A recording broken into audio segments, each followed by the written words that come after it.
Well, when we measured from the road to here. Then we measured from the top of the hill to the base of the ravine. Then we measured from there all the way down. All of this is swampland. Okay. All this. It's Well, if you can amazing see- when if you get in if there. You can see this whole area from Yeah. right at the foot of the hill here, all the way extending all the way to the bay. That direction. Swamp. Swamp. You see all the big trees in the middle, all the mangroves there, it's all swamp. All right, to make it a little more understandable, if I send you in there, nobody will find you again. Yeah. You can just sink in. Yeah. Yeah. We had to be very careful when we went down there. So it's not the kind of substrate on which you can put any weight. Absolutely. Absolutely not. Least of all construction weight. No. No. Because that's one of the They would have to But that do- cannot be determined just like that, though. No, They would but have to do this is proper- observational. They would Yes, have to yes, do proper yes, but the thing dredging, about proper backfilling, and not with loose, the water stays. Yeah. So if you have that kind of volume of water accumulating in an area for this amount of years, there is no easy way that you're just going to take loose soil from breaking down a mountain, Yeah. or scraping somewhere and pouring over that thing, because it's going to eventually become the same texture that is in the swamp. Any idea how much water? What's the depth of still water in this one? Well, apparently nobody cannot tell you, because nobody have really used that swamp except for the edges of the swamp. It's never been measured. I don't. There's no Not record to of my it? knowledge, not to my knowledge. Where we could walk, it was about, I'll say, 2 feet deep. Yeah. That's your major. But this Nice. old man told us, it's like when you go down there, there's a certain area that there's eaten cows. Yeah, Okay, I mean, it's just, people it lose just, cows in that's that it. swamp. It's Even gone. right here, just at the back of those trees. My brother-in-law, well, that is a property that a sparrow fill it. Okay. That's sparrow fill it property. So Yeah. down at the bottom, the sparrow lose cows in the swamp and never see them again. Okay. So I mean, it's not like a swamp that is just, you know. So, and that becomes have- important because if that is the end of the The end of proposed the- strip, yeah. the land between where we are standing and there needs to become leveled buffer zone. and usable. In case of a runoff. Yeah, you know, for the facility. Yep. Because you cannot just plunk the end of a strip on a ridge. And so, just to kind of sum up, I'm trying to get a fix on where we are and what we're looking at. It's been suggested that Batty's Ridge. Batty's Ridge Yeah.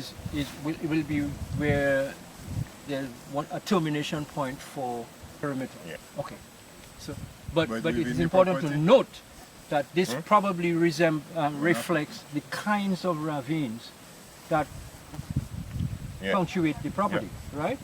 This is one like so many we have. One like so many, Yeah. which would then be in the projected site area, Yep. which would have to be dealt with.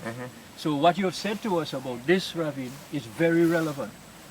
If it is a repeated It's phenomenon. a repeated Yes, phenomenon. Okay. it's throughout the entire area. Because it begins to suggest the kinds of issues, construction issues, soil issues, water issues, runoff Economics issues, also. cost issues. Yep. That if you multiply this by, let's say, a factor of 5, to say you have 5 like this, Well, we have about 9. you have about 9 like this, okay, by a factor of 9, then clearly you do have some issues related to movement of soil.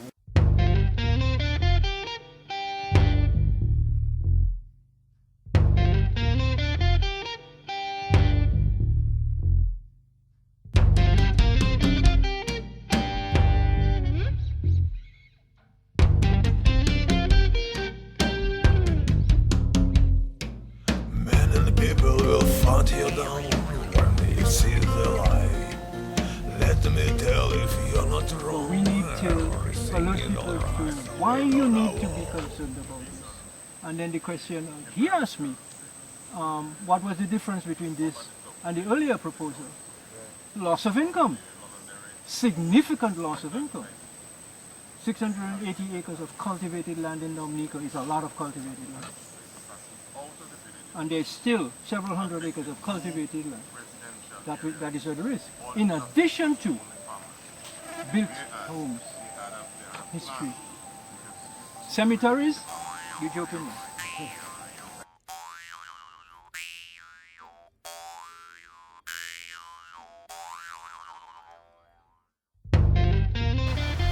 4 years and 1 week ago, September, Hurricane Maria visited Dominica. We are standing on the grounds of a building and a facility that some of you would recognize. This is the Roman Catholic Church in Wesley.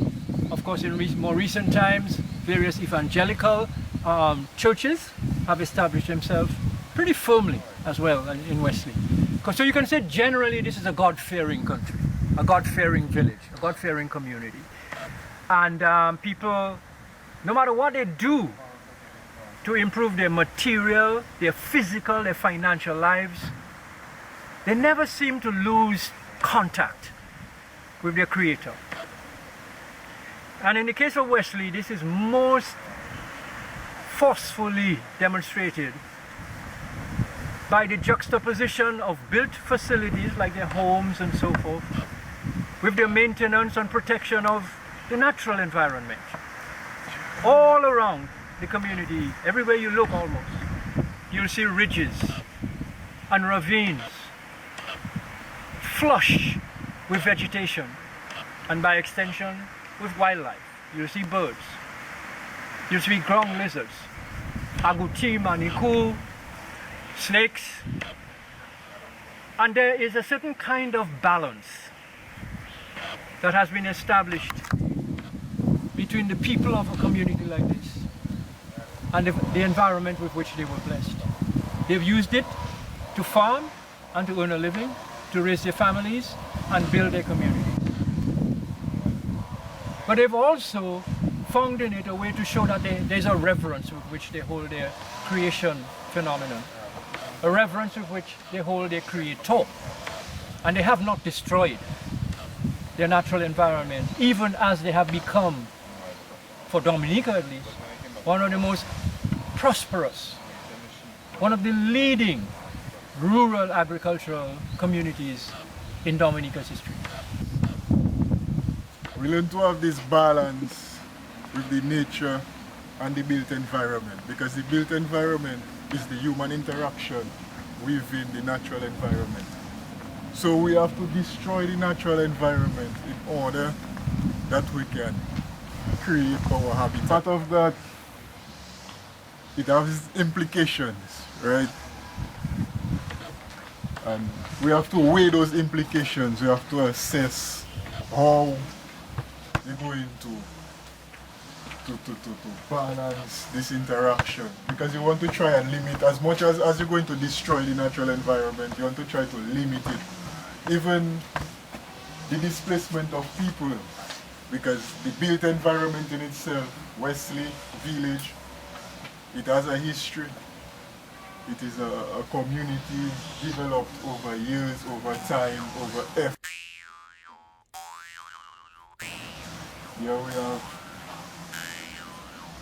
the Catholic Church, you have a cemetery,